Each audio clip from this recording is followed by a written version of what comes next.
Welcome to Remote First Innovators, the podcast for leaders who are scaling companies built for the modern world. We sit down with founders and experts in distributed work to explore how they've broken down barriers and solved the real-world challenges of growing and running remote teams. Each episode dives into practical strategies for onboarding, IT, security, compliance, and everything it takes to build a thriving distributed business. No fluff, no theory, just what works when your team is everywhere and operations never stop. Here are your hosts, Robert Phelps and Jake Gum.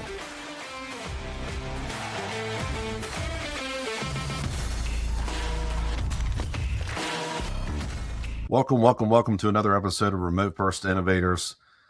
Today's guest is a data analytics operator working across modern business intelligence platforms, supporting thousands of internal users and dozens of active use cases. He's experimenting with AI-driven internal systems, thinking deeply about automation and agent-based workflows, and at the same time leading distributed nonprofit teams across the U.S. and globally.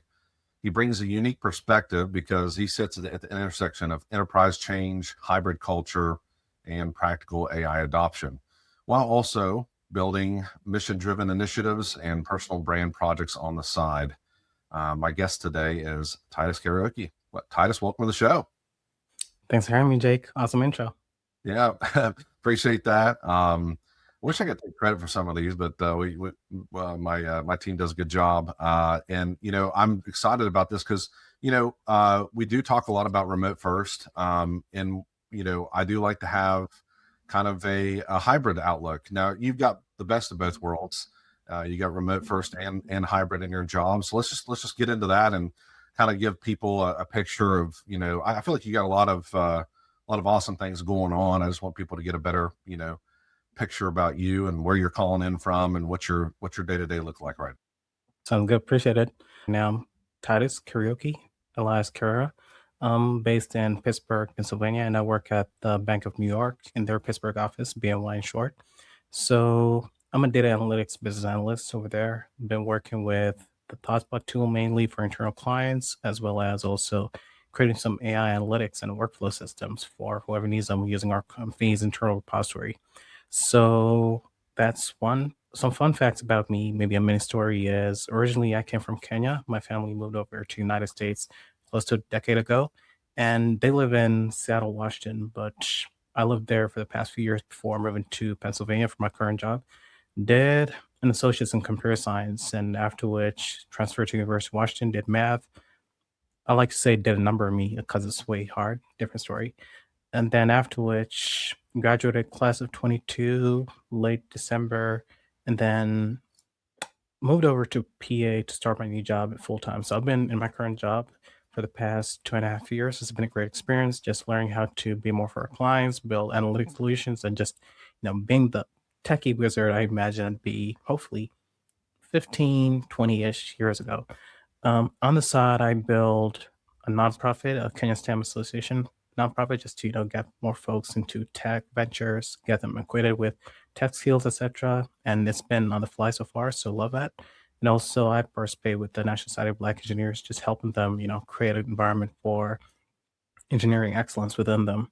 I have a personal brand / blog called Careers Chronicles after my nickname. It's a place where I just author my life lessons and learnings, whether in professional life, whether it's my personal life, reflections, a lot of motivational stuff, which I like to think about, reflect on, and then share with it. And then what else? It's funny because I'm kind of all over the place. I'm trying to think of what else I do on a day-to-day basis. Personally, I'm a believer. I attest to Christ as my Lord and Savior, so that's a big part of my life. For hobbies, I go to the gym, just keep my fitness in check. I try to learn a new language. I do Duolingo. I'm on a 1,860 something day streak. I forgot. I got the owl. I know. If you can see it, I got an owl right there. So there it is. Okay. Yeah.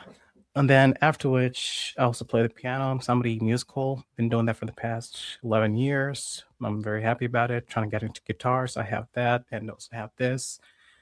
What else? Write a lot. I like to listen to podcasts, motivational stuff. Sahil Bloom, Chris Williamson, you name it. What else do I do? Probably even YouTube motivational videos. You're gonna hear me just watch a lot of that motivational stuff to get me up and going and kind of like good fuel to myself. So that is a not so brief intro about me, but this is the person you're talking to today.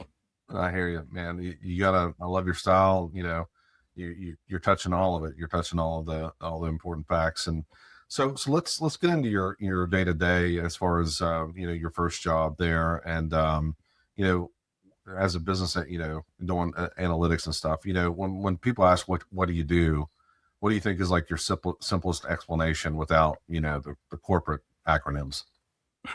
Sure thing. That's a valid question, and I get that a lot from people in both tech and non-tech. So I try to simplify my communication as much as possible. But I like to say we own a tool within our workspace or a place that helps with analyzing data and build reports. And so my job there as a business analyst is help clients within our bank who need our tool solutions, create a use case, and then after which deploy that to production, right? If they want to, productionize it, share it with clients, etc. Still a little bit more technical. So I like to say is even simpler than that. If you're a client and you have data, but you want to showcase or visualize that data, you're going to come to me and say, Titus, I need help with populating this data on the tool. And I'll tell you, give me all the stuff you need. So requirements, but give me all the stuff you need. I'll create something with our data engineers. And if you like it, then we're going to deploy it. In many cases, they do, and they're happy to use our tools for their businesses. So, in a one line summary, I'm a consultant building analytical solutions and charts for our clients and help them use those charts for their business needs. Man, that's awesome. What an interesting job. I think data analytics is something that is growing more and more. And we'll get into the AI side of that as AI gets bigger. And I'm sure you guys are probably taking advantage of some of those aspects.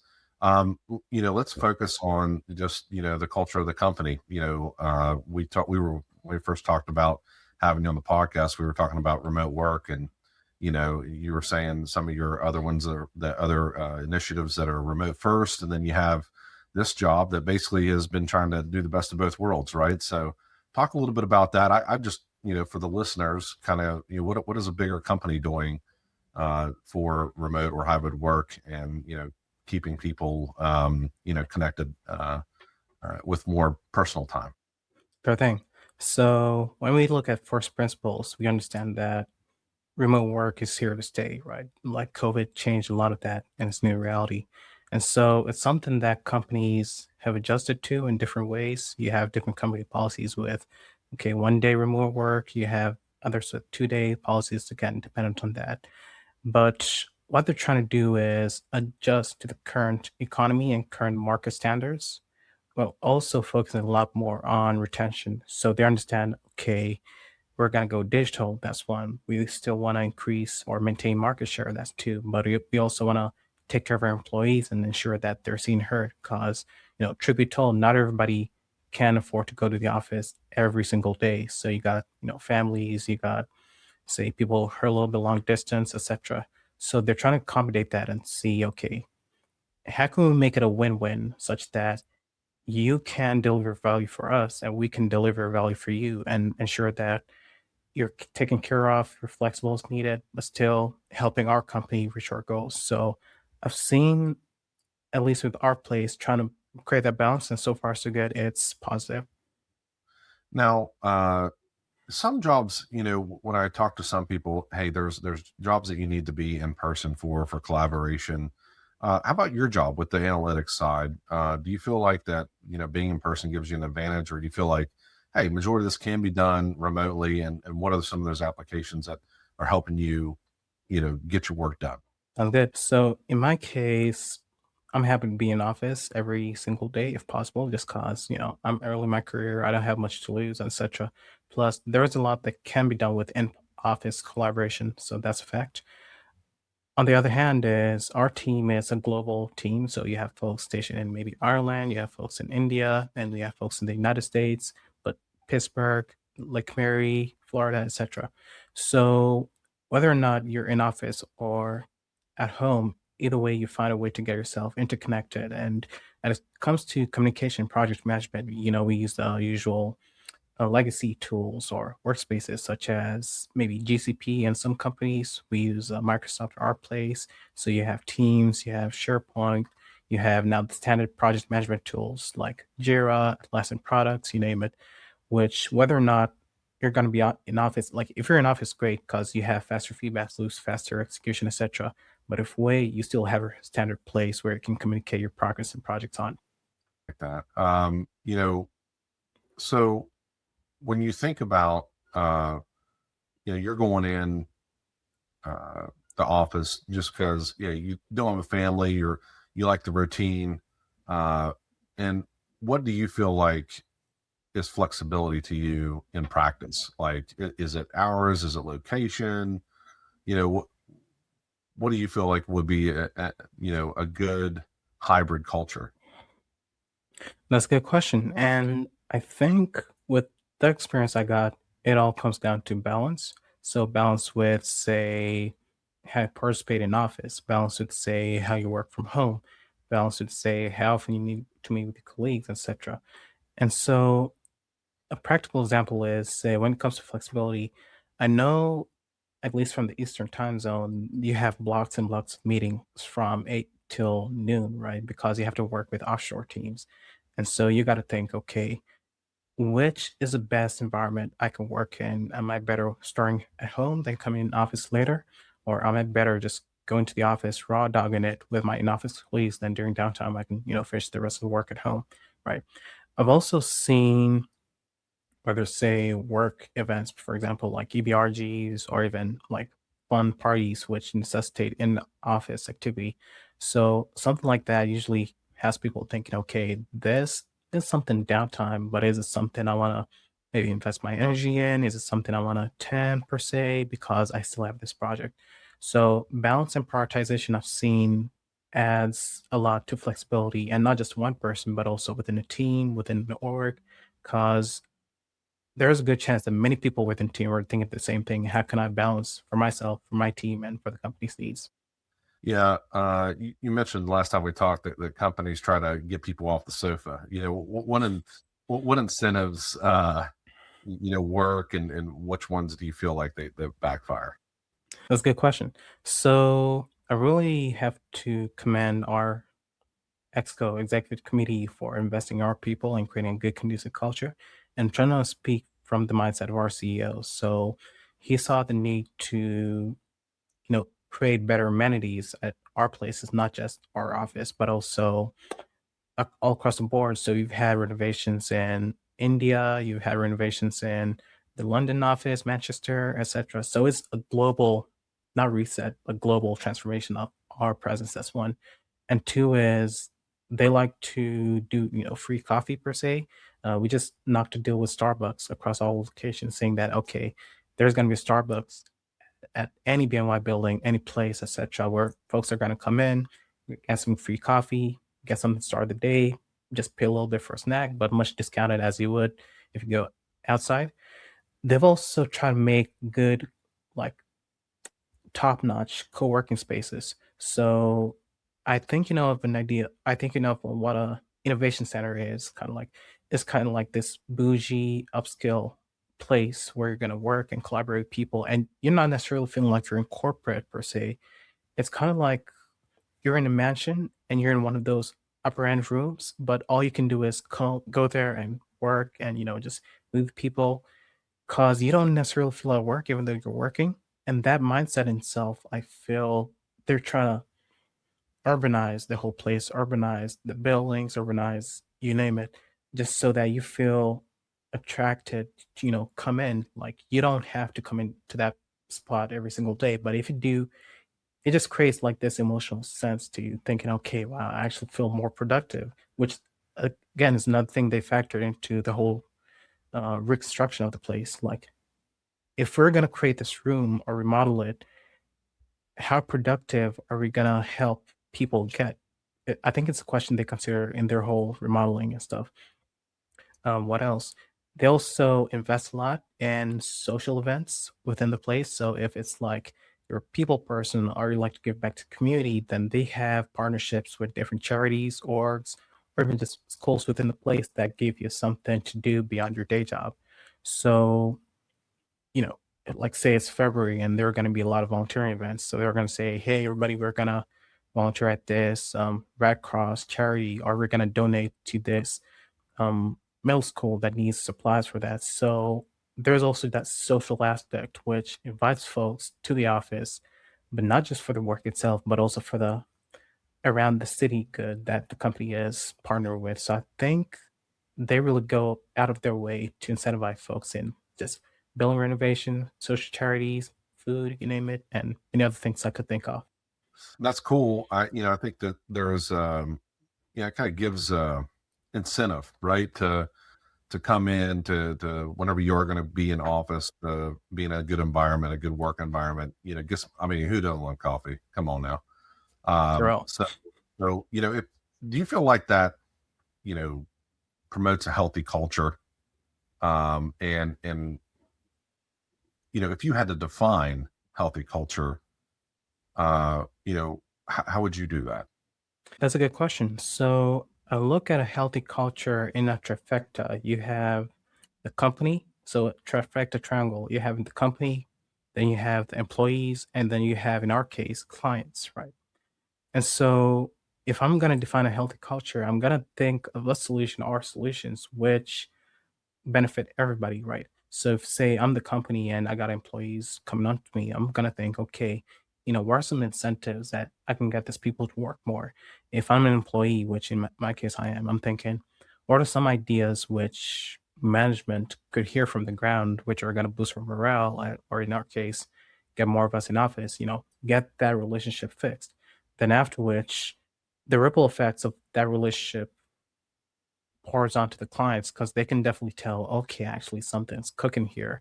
We've had more engaged employees, we have more sharing management, etc. We want to invest more into the company, and it creates that whole triangle coming in and out saying when company benefits, so do the employees, and when employee benefits, client client sorry, when employee benefits, it goes back to the clients, and then so on and so forth.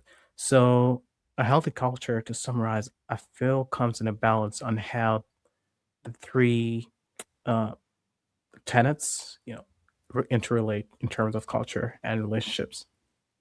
Now, talk a little bit about, you said you had offices all over the world. Talk a little bit about how communication is with those teams, and maybe what applications you use to stay in touch with them. I mean, obviously you said Teams earlier, so that's probably kind of one of your main tools. But how is it, you know, communicating with those teams, and how do you maintain team unity with global teams? That's a fair question. So understandably, with any global company, a huge uh, not problem, but challenge they face is time zones. Because you're talking to somebody on Eastern time and somebody on British time, they're at nighttime, they're just about to clock out. So we try to ensure that our communication is, brief, succinct. Like it all starts with us thinking, how can I disseminate this info in an easy way such that when they wake up, they're not overwhelmed with, dozens of texts, medium, etc. Right. So that's on our case, just trying to improve our communication, first one. Second way is now with our tools, we have a whole suite. We use Teams, we use email, we use Outlook, you name it.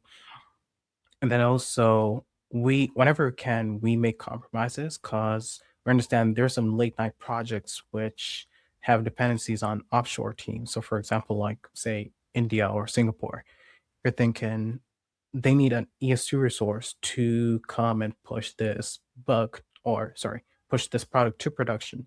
And so in some cases, compromise helps in saying, okay, I'm going to work, say 2 hours overtime to get this done, or I'm going to wake up 2 hours earlier. Personally, I did that a couple of times. I woke up an hour, if not 2 hours earlier, just to help my India folks get on track with the project, which is really fun. I'll do it again if it comes down to it. But yeah, so to summarize, the question is obviously neatness in communication and also timeliness about it too. Using our in-company tools, Teams, Outlook, and other tools if necessary. And also, wherever need be, not as often compromise to ensure that some sacrifice is made, but if it's a global team involved, then we can come together at this time to hit a goal. That's cool. The what do you think about, the difference between the high performers and the average performers? Like you know, is there anything obvious that you feel like is a trend when you're working remotely? Is there, do the high performers, do they get back quickly? Do they get back at a certain time? Do they communicate really well? Like have you noticed anything in your all's business where it's like, man, there's just these common things that our high performers are just always doing great, and that the ones that are just average don't do well, or maybe struggle in some certain areas? That's a good question. I will say that I've seen speed of execution and also volume of results getting done. So in our place, there's just a lot of stuff changing so much, so forth that my day job today is not my day job tomorrow. It's that dynamic. Still, I've seen a thread along high performance is they get as much done as possible without burnout, by the way, because you don't want to stretch yourself. So they get that done, and then once they master the basics of it, then iterate it with speed. So if I'm gonna create 3 reports today, my next question tomorrow is how can I get those 3 reports in half the time? The SpaceX agile methodology way, right? So I've also known that trickles into how they communicate. They're gonna be like, okay, I'm gonna respond in 5 minutes, 10 minutes, or if it's something critical, still take time to think about it, but get a good answer as fast as possible. So to summarize, I would say, you know, getting stuff done, especially with the volume of tasks or objects, and then the speed of execution of that, and maybe iteration, like how faster or how you could improve this process moving forward without jeopardizing results. You know, we were talking and you said that, remote flexibility creates autonomy during downtime. And that's where, personal brand and side projects grow, right? How common is that in your world right now? Sure thing. Another good question. So it's definitely an interesting time to do that because again, we're getting to this hybrid or in many cases remote economy and thinking, how can I put myself out there? How can I build something on the side, even though I got my day-to-day job? So what I've seen is people they're trying to advance their careers, build their personal brands, and think, okay, I want to write this LinkedIn post, but I don't have much time to do it if I'm in the office or if I'm commuting. Okay, and you obviously want to create a balance whereby you don't want to jeopardize your main job, but still you want to make the most of, everything else that's on the side. So what I've seen people do, and I don't know if it's within my age range, but they first make the main job, right? You can be say a nonprofit exec somewhere, you could be like the best artist since Picasso, and that's all fun. But they're like, okay, whatever you do outside, just ensure you get your stuff done within your main job. If you got downtime, then of course you can use that to explore maybe some additional learning that could benefit not just you, but also maybe future projects, your current job, etc. Or in many cases, if it's low demand season, like work, there's just not as much volume of work, then that's a okay, good time to upskill, uptrain yourself for your professional development, whether or not it's in or as a company. So it's something emerging, especially in this AI economy we're heading into. And I think more people are going to pick up onto it once they realize the value of a personal brand. I think some people would argue that they need two jobs to survive, especially in some of the bigger cities. For you personally, you've got multiple initiatives going on. How do you manage the calendar? You got to put a lot of energy and towards everything, and you got all these priorities. I mean, how do you keep from burning out? Thanks. And I say this as a work in progress because I've realized it takes more than just 1 month to get your calendar straight. It's something I realized personally. So what I did is I put everything in onto my main calendar. Well, so I have my main personal calendar, then I have my office calendar, and then I'm planning like for the week, if not 2 weeks ahead, thinking, okay, what's gonna work for this, what's gonna work for that, etc. And then I've also realized that energy itself is currency, like how able you are to do a certain task or something is real.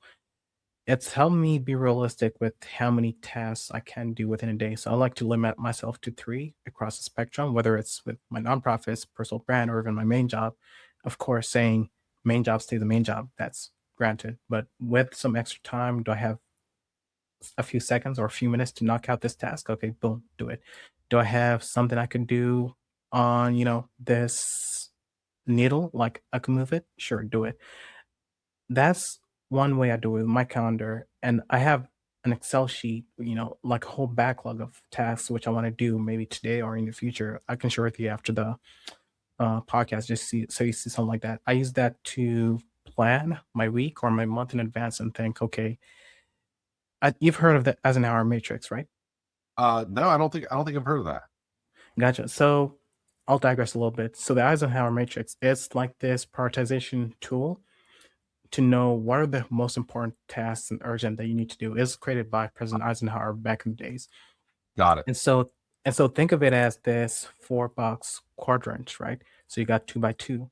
And so on the upper right, you got most important and most urgent. And then on the lower right, you got most important, not urgent. And then on the upper left, you got not important, but most urgent. And then on the lower right, lower left, you got the not urgent, not important, right? So it starts like that. And so they say with the most important, most urgent, plan it ASAP, right? All right. And then most important, but not urgent, also plan that, like do that as soon as possible, right? They say urgent or not important, but most urgent, delegate it, right? Because it is something important, but it's not in your skill set to do it. So they're like, okay, just somebody else do it ASAP. And then not important and not urgent, either put it aside or just get rid of it because it's not adding any value intrinsically. So I looked at it that way and thought, okay, I have a whole bunch of tasks which I want to do, whether it's again with my job, career, nonprofits, you name it. Put them all in an Excel sheet and then look at them like at the start of every, if not Friday, like the Friday the week before, the Sunday evening right before the new week. I'm looking at them saying, okay, this task looks important. Is it urgent? Okay, plan for Monday. This is not urgent. Okay, plan it for some other time. Yada yada yada. Is it important? Nope. Urgent? Nope. All right, screw that. And then I also like to look at the return on investment, the ROI for the task that I'm doing, and thinking if all these are important and they're urgent, what's the highest leverage task I got to knock off to get the best result ASAP? The best ROI goes first and yada yada yada. And I've been doing that for the past year and a half specifically, having that Excel sheet with a backlog of tasks and then thinking, okay, let me plan my week out in advance. Like literally, when I look at it that way, I've lost the concept of free time thinking, okay, if something is important, I got to put on my calendar on this sheet and then just add it as a to-do list for the day, etc. So it's a long-winded answer, but I've realized one, energy is a good energy is, how do you say it, replenishable. Like you can do so much in a day, so limit to one of my mentors says you're commit 3 most important tasks, or if you got more time, you're submit 6 most important tasks for the day, and then after which put them on my calendar, everything on my personal calendar and my work calendar, and then after which execute one whenever you get the chance, such that by the end of the day you got something done. So hopefully gives you some perspective to my productivity. That's awesome. I wish I was that organized. I remember hearing Kevin O'Leary on one of his shows that he, just writes the top 3 things and tries to get 3 things done every day, and kind of organizes those in priority. So I've heard something like that, like your matrix that you're talking about. I feel like that's really intricate and that's very thorough. But as you was talking, I was thinking, man, if there's a young professional who wants to build something on the side but still crush their day job, I mean, obviously it sounds to me like that, organization and priorities of tasks is a huge deal. But is there anything else that you could think of that would just that you would say to them that they need to prioritize and make a priority for building and crushing, their day job, but still building something side? Sure thing. I will reiterate what one of my mentors told me, and she said that no matter the stars you want to hit outside of your job, you definitely want to be a rock star in your team, so in your day job, right? Because eventually they're going to know what you do outside of your job, and have you don't want to flunk in your current job, and they're going to blame that on something that's outside of their control, right? So you want to crush your day job first, make that a priority, then everybody's going to trust you, whatever you do outside. That's one. Another thing is, time management, obviously a no-brainer. It's definitely a big deal. Something I would tell myself personally is, and not in a detrimental way, but kind of to be realistic with what you can do afterwards. Because, going back, I'd say, okay, I'm gonna finish my job for today, then I'm gonna knock out all this 5 tasks for yada yada yada. Till I realize again, my energy is so limited, and so is my time. I'm thinking, and I have two options there. Do I either give up and think I'm gonna suck and say, nah, that's not worth it? Or should I attune my volume to however bandwidth I got for the remaining of the day? So if I'd start out the day with 5 tasks, but only do one, I'm thinking, okay, I couldn't do five, but I could probably do two. So being flexible and being adjusting to that target. And I know my minimum threshold is okay, 2 tasks a day, 3 tasks a day, and keep working with that. So any young professional, one, definitely crush your day job, prioritize first, and it's gonna build credibility. Two is, manage your energy well, manage your time well, per se. Three is understanding time is gonna be more finite than you think. And four is be realistic with whatever you can handle outside of work, which leads to five, be adjustable, like be flexible with what you can do. So if you had a target, didn't hit it, then lower the target to something you can hit. I love that. No, that's great. That's great advice there for anybody looking to get going. I wanted to shift gears for a minute to AI. Um, and with all of your initiatives you got going on, what does AI mean where you are, and how are you using it in your all of your initiatives you have going on? Do you have it as a, is it helping you with policy, tooling, training, leadership pressure? Like how does AI help you currently? Sure thing. So something I've seen that's being encouraged around our place and even as personal philosophy is what can you do and what can AI do for you? Like how does AI complement your day-to-day job? Like that's the biggest question we're encouraged to think about. And the reason for that is obviously we're trying to be an AI first financial services company. That's one.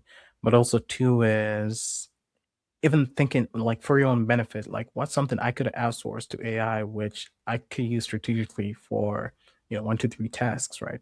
So that's a mindset that we're encouraged to apply in every scenario, whether it's, say analytics in my current job, whether it's workflow automation, whether it's email composition, whether it's even say meeting transcripts, like, kind of right now. Like you're encouraged just to think of your day job, think of how AI is going to affect it, and then open yourself to that possibility. I say literally open yourself to possibility because, truth be told, not everybody is pro AI. You still got skeptics, you got protagonists, etc. So it's a divided wall, but still, either way, thinking about how that's going to impact your day to day job in or outside your place is something we're told to think about it and consider how, that's going to make you AI first or AI centric moving forward. We were talking about AI agents last time we spoke, and you were like, "Man, anybody can build their own AI agent for a task, right?" And so, I mean, some people are just like, "I can't build my own AI agent." So, give me an example of a task that an agent can handle, that would make a real difference for an ops team. Sure thing. So if I'm gonna wear my ops hat, I'm thinking any updates I have to operations, any process that I improved with, there's that manuality, right? So if I'm thinking of how I'm going to report that, one, I'd need an agent that tracks current process, right? It's way too technical how I'm gonna connect that agent API to the system that we use for ops. But if that could be figured out, then you're gonna have the system data input into the agent, and the agent just tracks it automatically, thinking you want to improve this process here, you want to improve this pain point, you want to outlay this so and so output, etc. Like AI tracks that for you. So that's one opportunity. Another opportunity is also in the presentation of your findings, right? So, assuming you got that first agent that tracks your current process flow and identifies points for improvement, the next question I think from an architectural perspective is how am I going to communicate that? And so, if it's me wearing that ops hat, I'm thinking I could possibly create another agent that connects to this process flow agent. And this new agent, let's call it demo, right? This demo agent is literally going to take the output from this process agent and convert those into a PowerPoint or convert that into some slide deck, which I'm going to use now to communicate to our stakeholders. And so once all that's done, I'm just going to say, hey, and by the way, I used AI to improve this process to identify defects and also create this presentation, which I checked for accuracy and ensured that, yeah, we're giving accurate information from this process. And then thereafter, give it to the team and decide what other improvements we want to make on it. So just to summarize now your question from an ops perspective is an AI to supervise the whole process and an AI to output the findings and recommendations from the first agent that were created. What do you think companies mess us up? I mean, is it bad data? Is it no workflow change, no ownership? I mean, are people expecting magic here? I mean, what what do you think? What do you think they get it wrong? Sure thing. I will say maybe too much expectations upfront about what AI could do realistically. And I don't know if you read this article, maybe we talked about it sometime, if not you, somebody else, but Harvard Business School, if Harvard or MIT wanted to, they researched and came up with a finding saying that 90%, if not 95% of companies implementing AI are barely getting a good return on investment 2, 3 years in, right? And Yeah. so it leads to the question, like what really is happening? Is this all just hype? Did we promise or overpromise too soon, right? And so when I take a step back and think, okay, look at the macro, see what's happening. There are so many expectations. There's so many hopes on what AI could do, but we haven't constructed AI that well to match our expectations, right? They say every idea is great, but in practice, it's totally different. And so it's a matter of expectations matching, like trying to see if it's possible, at least for right now. Like if you extrapolate it to 20 years into the future where you got AGI, great, that's probably going to be possible. But ChatGPT just came out less than 4 years ago, and we're overpromising with ideas and hopeful projects, but nothing yet in practice. So my short answer to that is overblown expectations with not enough resources currently to mitigate them. You know, uh, as you were talking about that, I was just thinking to myself, I was like, what organizations probably are going through, a lot of change right now. And you being with, data analytics and big into project management. Um, in your opinion, what are 2 to 3 workflows that you think almost every organization should be automating right now? Good question. So if I think of the second one, I'm going to let you know. But the first one that came to mind is tangential to AI and rather blockchain. So this is away from, the AI talk we're talking about, but then you're thinking, hey, Titus, why are you suggesting blockchain? So in summary, blockchain, we know is just this decentralized ledger that helps you transfer an asset from one point to another. It's totally transparent, yada, yada, yada. It's public for anybody to see. Okay, great. And so a company could be thinking, okay, first off, how do we get to the blockchain? How do we put our assets there and transfer, whether it's in healthcare, transportation, technology, you name it, that's one. And once we got our own blockchain figured out, how can AI help with that? Do you want something like an automated blockchain? Do you want like AI agents on the blockchain? Do we want to, you know, think of any application that merges AI and blockchain? I don't know what valuation I could put to it. I'd say in the billions, if not hundreds of billions, whatever. But that is a niche companies could explore, moving forward. Right now the crypto market is taking a hit and people think crypto blockchain they're correlated, which is not 100% the fact. But should that blow up whenever that's going to be, I think it could be an opportunity for companies to exploit. So to summarize that part, if I remember something else, I'll let you know. But the first one, I'd say AI, blockchain applicability, and then its use cases moving forward. That's cool. So, at your current job, you guys support a huge internal user base, right?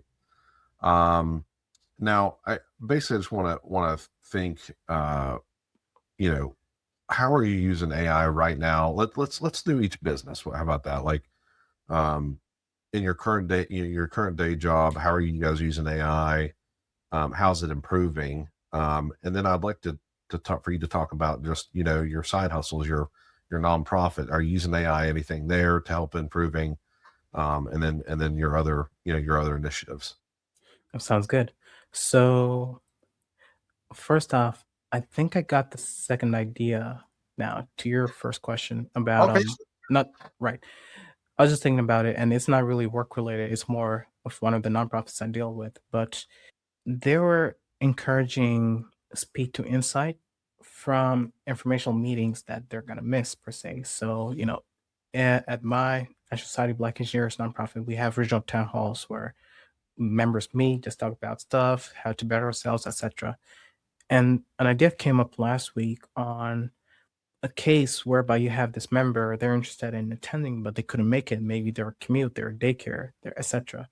So I was thinking, or they're thinking, how to speed that insight from the meeting all the way through the email and communicate that maybe through some workflow incorporated with AI. So you have an AI that transcribes meetings, you have an AI that send something over email automated.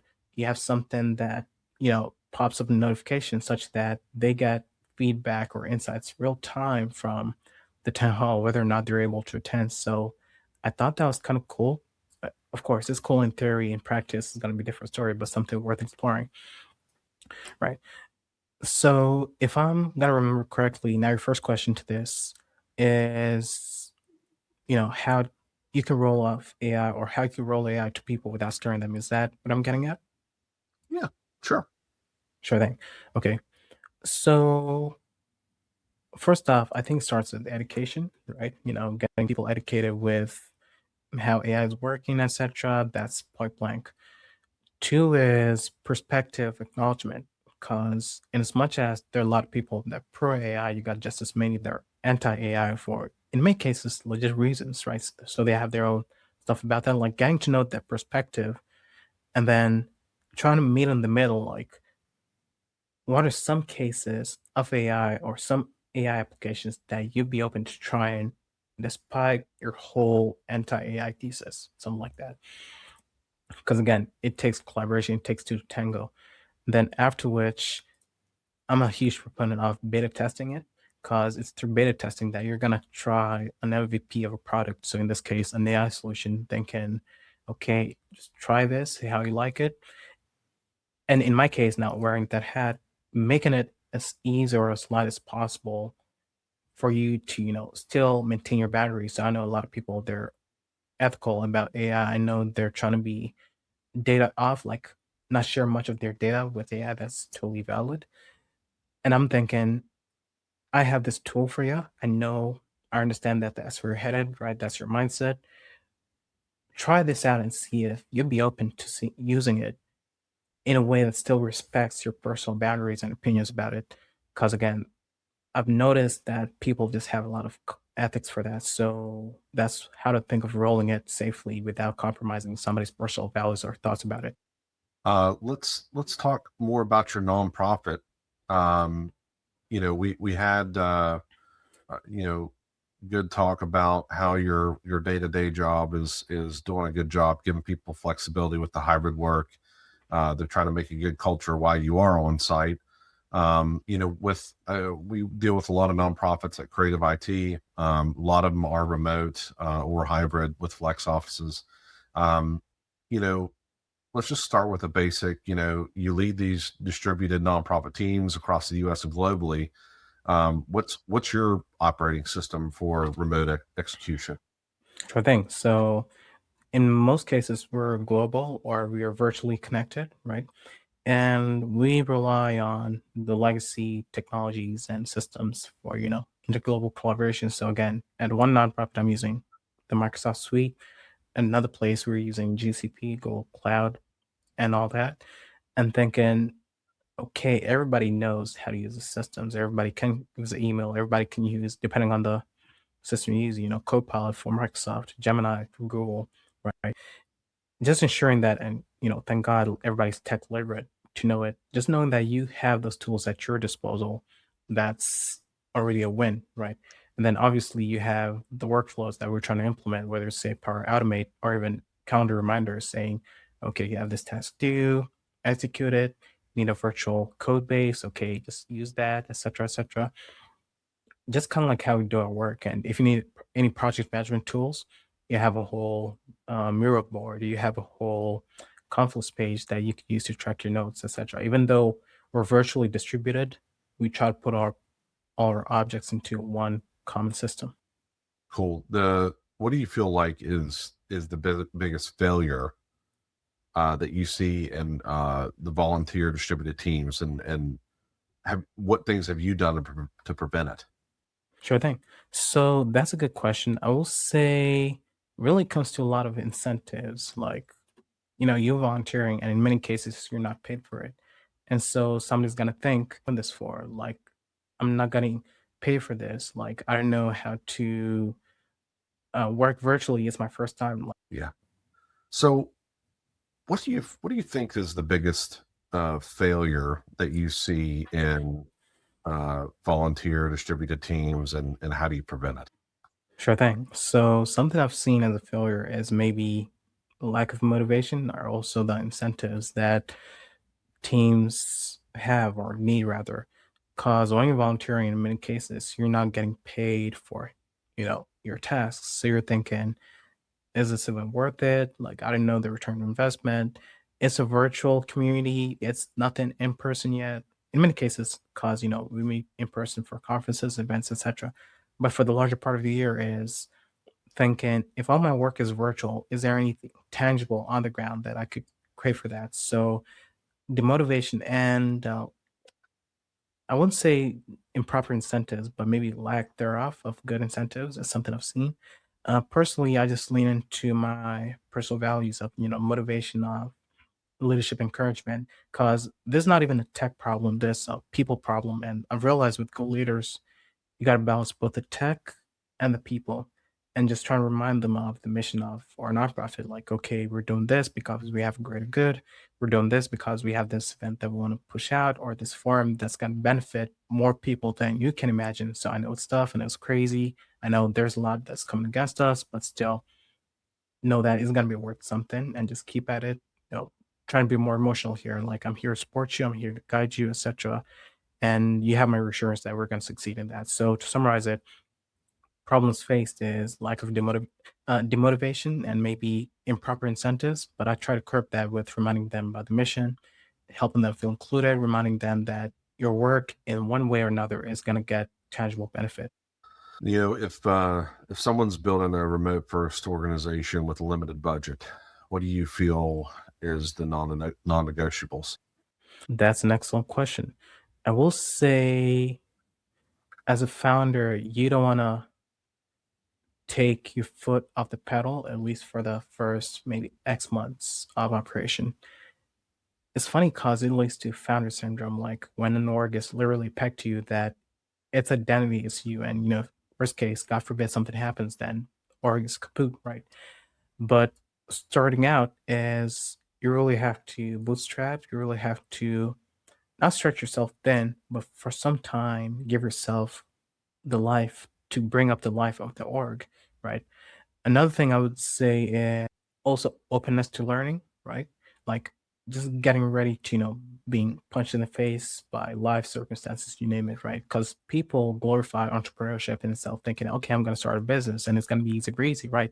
But once you start it, you're going to be all like, oh crap, like I didn't expect something like this. It's too tough, yada, yada. So, in that note, I'd also add grit. Like, I don't remember the stats for this, but the longer surviving businesses, at least virtually, and also nonprofits, go on just because a founder has so much grit that they're willing to face the challenges without giving up whatever the circumstances may be. So, non-negotiables, first off, please don't let your vision go. Don't let it dry because it's going to get hard and your vision is a North Star. Two, being open to learning, right? Being more adaptable than you're going to imagine. Also resilience, I would say. They say if you think something's going to be hard, in reality, it's 10 times harder than that. And then developing the grit to just push on when you have literally no reason to do it. Um, you know, you and I both put faith first. How does that shape how you lead and how you work and how you treat people? Sure thing. So it goes back to even when I graduated school 4 years ago, and living in Seattle where I did my undergrad was the last everything I ever how do I say it? Last everything I considered when starting my new job. But then moving over, it's like the best thing that ever happened to me. I like to say it's kind of like that story of Abraham, and he's told to leave Ur for the land I'm going to show you, Canaan. And I'm thinking, okay, I'm in Canaan, and I got to do yada yada yada because God has entrusted me with all these projects, all the skills, etc. And so the more I venture into my stuff, whether it's, my day job, whether it's, my nonprofits, my personal brand, the more I've given into the fact that literally there's nothing I could do without faith. Like faith has to be that strong pillar for me to realize, all else could be gone. Like I fear at the worst case, all this, like the picture, guitar, lights, everything could be gone. But the last thing I got is faith, to, lean onto something. And so it's definitely strengthened my relationship with God. It's definitely helped me pursue stuff bigger than myself, evidently, and also helped me stay optimistic, even though not every day is gonna be a good day. But I know I serve a good God. I know I serve people, like God and people who are gonna benefit from my fruit. Not even just benefit today, but I like to think in decades. I know there are people like 50, 60 years out who are going to benefit from the work I do today. And it just makes me happy thinking I have a pillar to stand on, and that pillar is my faith. Love that. I feel the same way. So it's just great to see that.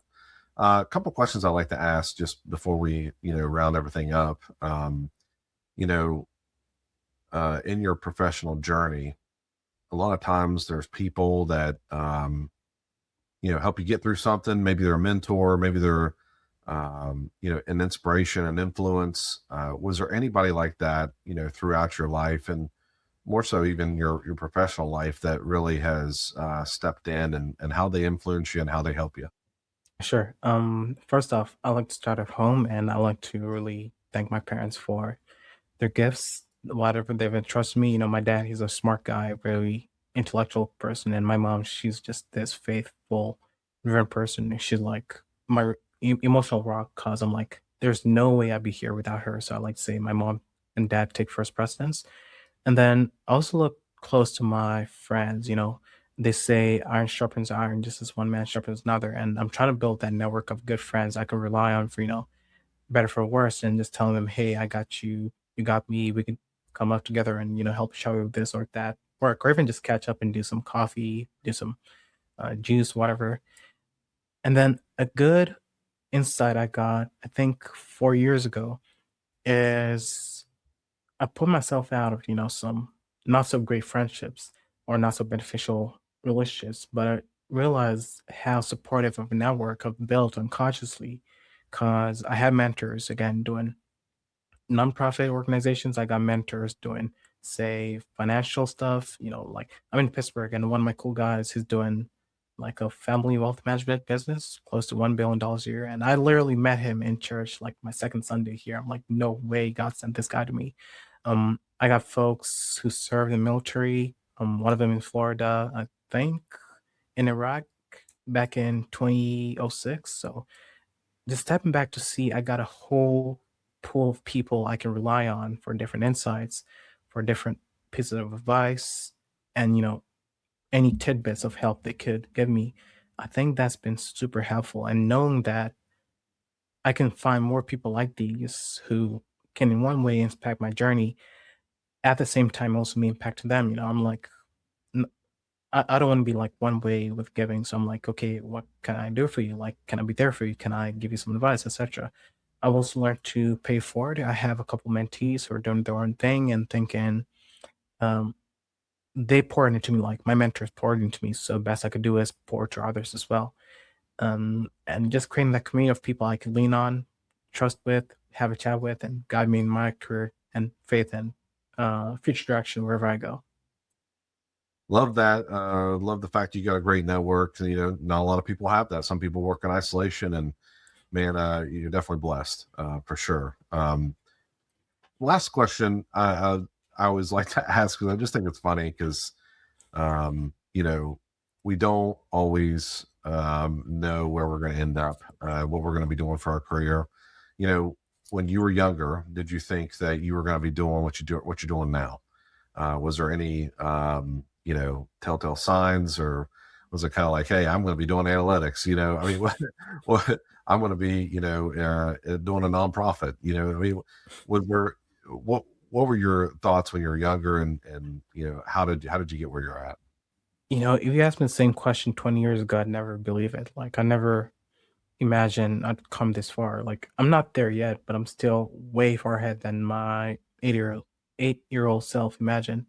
And so I remember one time in '07, I had this tiny vision. I forgot the most of it, but I remember I'm in class and I'm just doing my work, and it's 7 a.m., sun's shining over across some buildings over there. And I just heard something that went, son, you're going to change the world someday. And it all just vanished. I'm thinking, wait, what just happened? Something like that.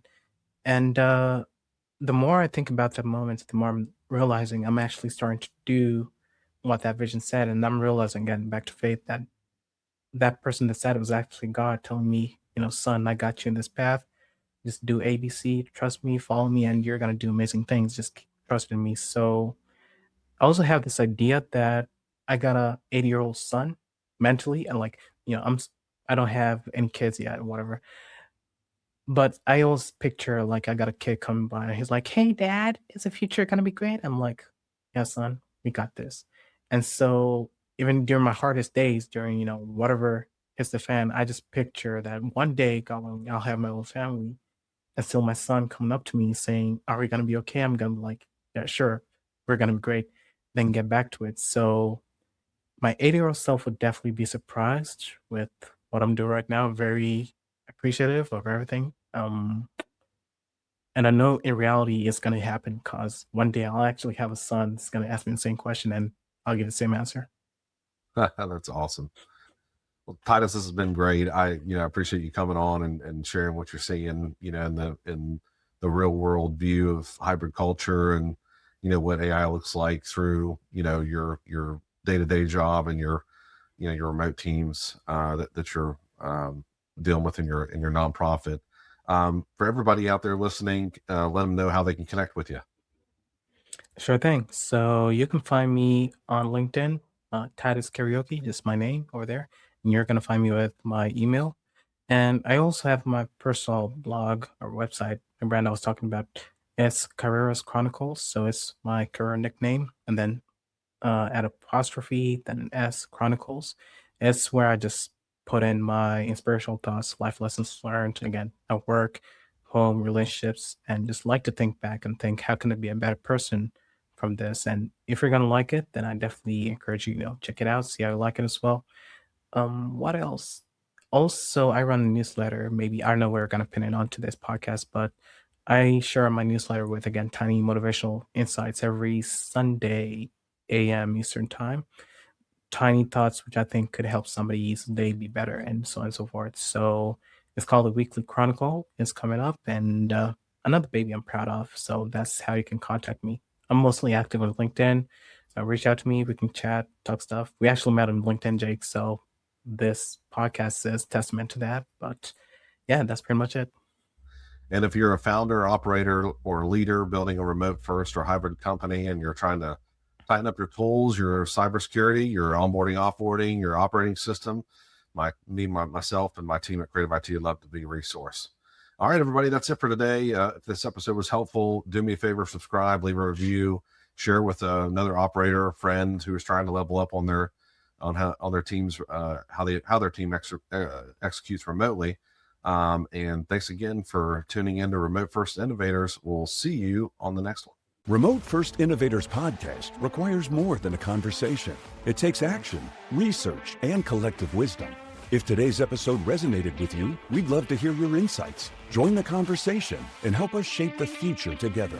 We'll be back with more stories, strategies, and real-world solutions that are making a difference for everyone. In the meantime, be sure to subscribe, rate, write a review, and share it with someone you think would benefit from it too. Thanks for listening, and we'll see you on the next episode. Yeah.